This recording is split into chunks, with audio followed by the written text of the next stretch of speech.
a senhora, por esses ladrões, será instrumentalizada e esquecida na prisão. Senhor presidente, boa noite, depoente, relatora, mesa, vice-presidente Duarte. Eu quero primeiro rebater um ponto que foi colocado aqui pelo líder do governo, né, de que a oposição ou o relator seriam duros com mulheres. Eu vou falar por mim mesmo, tá? Das 3 vezes que eu pedi, e todas as vezes fui acompanhado pelo relator e pelo presidente, prisão de alguém que estava depondo aqui, e todos os 3 saíram presos, todos os 3 eram homens.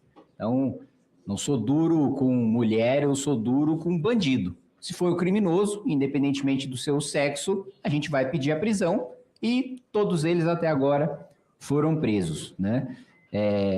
Lamento, inclusive, todo o vitimismo que foi feito em relação ao último depoimento da mulher que aqui depois, porque, façam-me o favor, os colegas, alguém realmente acredita que uma mulher que tinha uma empresa de 150 e tantos milhões de reais, que ela própria fazia as movimentações financeiras, ela não tinha nada a ver, que era só o marido, e que ainda na hora, que até ficou cômico, deputado Alfredo, na hora de justificar, mas você achou que seu marido estava ficando rico com o quê? Com aspas, consultoria da vida. Alguém realmente acredita que essa mulher não sabia o que estava fazendo?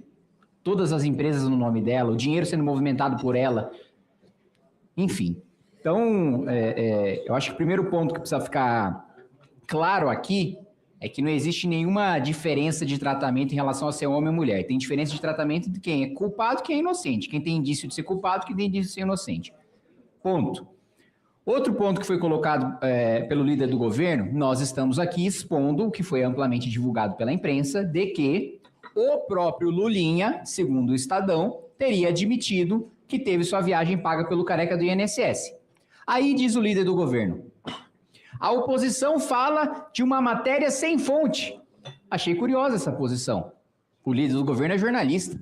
Ele quer acabar com o direito constitucional do sigilo da fonte. Toda a matéria agora o jornalista vai ser obrigado a considerar a fonte. Isso é coisa de estado de exceção, excelência. Coisa que o governo diz combater, e eu acho que a Constituição Federal seria uma boa leitura para um deputado. Pois muito bem.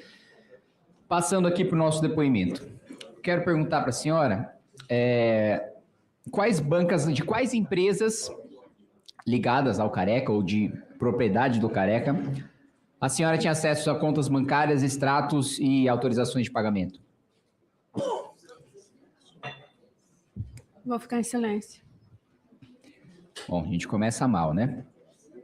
Porque a senhora disse para o relator que está envergonhada de estar em frente a homens que querem que você diga o que você não sabe. Essas foram as palavras usadas pela senhora. Se a senhora não sabe alguma coisa, a senhora poderia simplesmente dizer não sei. Eu já estou sendo agora, inclusive, objeto de processo criminal, dessa vez pelo senador Everton Rocha, das outras tantas vezes de outros adversários políticos. E quando eu sofro uma acusação criminal, e eu não sei, eu digo não sei, o silêncio só é utilizado como estratégia quando você sabe que está envolvido num crime e você não quer abrir informações em relação àquilo porque você não tem a obrigação de gerar própria conta a si mesmo. Ninguém está obrigando você a dizer o que não sabe. Agora, quando você diz que você permanece em silêncio, não implica que você não sabe, implica que você geraria prova contra si mesmo, porque tem envolvimento. Então, eu vou te perguntar se era uma prática comum realizar no mesmo dia de recebimento dos recursos,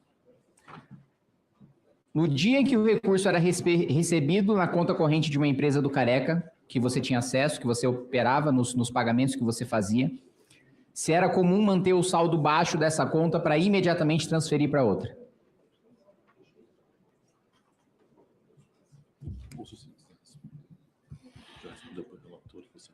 Eu já respondi para o relator, mas eu vou repetir. Eu não tinha acesso a contas bancárias e eu não fazia pagamentos. Pronto. Tá vendo como é mais fácil falar a verdade? A senhora confirma, e mais uma vez, só para explicar para a senhora a dinâmica de uma comissão parlamentar de inquérito, a senhora ter respondido, ou pensar ter respondido, a pergunta de um relator ou de qualquer outro parlamentar ou do presidente não desobriga a senhora a responder as perguntas dos parlamentares que fizeram na sequência. Mesmo porque os parlamentares podem fazer com uma outra linha de raciocínio, com outras palavras, querendo saber outras informações. Então, não é razão para se escusar de, já respondi para alguém. Isso não interessa para a CPI. Tá? E não é desculpa para ficar em silêncio. A única desculpa que a senhora tem para ficar em silêncio é na hipótese de não gerar prova contra si mesma. Já respondi, não é escusa legal para você não responder. Pois bem, a senhora confirma, dito isso, a senhora confirma ter feito em anotações, em cadernos, registros como Stefanuto 30%, Virgílio 30% e Justiça do Distrito Federal, que nós sabemos, investigadores da Polícia Federal analisam se isso era pagamento de propina, o que nos preocupa principalmente em relação à justiça, porque se tem membro do judiciário na folha de pagamento de roubo de dinheiro de aposentado, isso nos preocupa muito, mas enfim, a pergunta é, a senhora confirma ter feito essas anotações?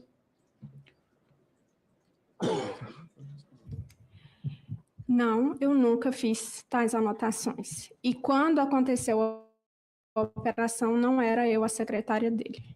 Muito bem. Já houve alguma vez orientação para fracionar pagamento, evitar registro formal ou operar de alguma maneira que dificultasse o rastreamento bancário? Para mim, nunca eu não operava nada financeiro. Quando você... Não, vamos lá. Não foi isso que ela disse. Ela disse que operava compra de passagens, reserva de hotéis e por aí vai. A senhora nunca operou nenhum pagamento em nome do careca do INSS? Eu fazia o pedido nas agências de viagem. Os pagamentos eram feitos pelo diretor financeiro. Eu não tinha acesso a contas. Nunca nenhum pagamento em nome do careca, seja por empresa, seja pela pessoa física, a senhora nunca fez. Perfeito. Nunca fiz. A empresa Prospect, ela exercia atividade operacional real, compatível com aqueles contratos firmados até o conhecimento da senhora, ou ela atuava essencialmente só como uma intermediária financeira? Eu não tenho conhecimento, por isso eu vou ficar em silêncio. A senhora participava de decisões estratégicas sobre destinação de recursos ou só cumpria as ordens diretas do careca do INSS? Não participava. Muito bem. Bom, até para aliviar para a senhora e fazer uma recomendação, obviamente que a senhora está sendo muito bem assessorada juridicamente, mas só para falar sobre um fato dessa CPI. A maioria esmagadora das pessoas que vieram aqui, prestaram depoimento e responderam abertamente todas as perguntas que foram feitas, estão soltas.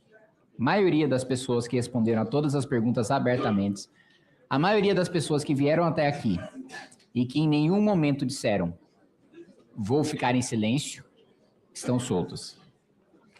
Por outro lado, a maioria das pessoas que vieram aqui, prestaram depoimento e em algum momento disseram vou ficar calada, estão presas.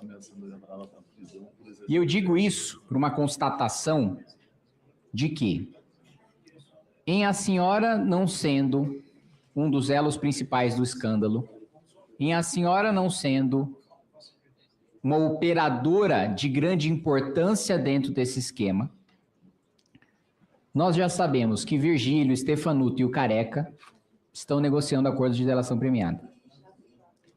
Se, ao fim e ao cabo, for descoberto que a senhora teve algum envolvimento, não vai sobrar nenhuma informação relevante para você prestar. Em não havendo nenhuma informação relevante para você prestar, em você não tendo o nível que grandes ladrões têm para ter grande blindagem política e não serem presos, a senhora, por esses ladrões, será instrumentalizada e esquecida na prisão, em a senhora sendo culpada, em a senhora não entregando informações relevantes, porque daí você não interessa nem para os grandes, que vão querer te descartar, e nem para quem faz a investigação, e nem para quem julga, e nem para quem conduz o inquérito, porque não terá informação relevante a prestar.